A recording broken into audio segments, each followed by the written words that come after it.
What's up mga kababayan, mga kapatid? Ngayon guys, dumating na yung order natin na sapatos galing sa hirap na talaga ng matanda guys. Boss G Philippines! Dumating na yung order natin. So, i-unbox na natin to. Boss G Philippines. Tingnan natin kung anong laman itong sapatos na to. Ay!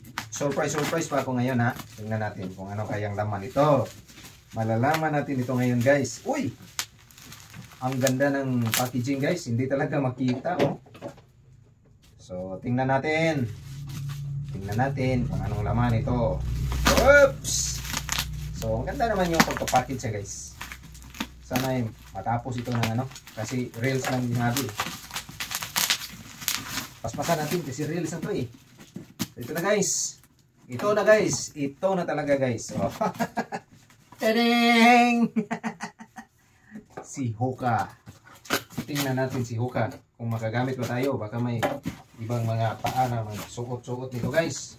Wow! Wow! Wow! Hoka. Tingnan natin. Ayun! Ito na yung sinasabi ko. Lightweight nga talaga. Magaan no? Oh, ito na yon no? So, ito na yung isa. So, thank you so much, Boss G Philippines, for pwede na to pang langilan, no? Binili ko to kasi pang bukid. Try natin kung ano, maganda ba siya sa putik. Ayan. So, thank you so much, Boss G. Dito na yung order ko. Maraming salamat.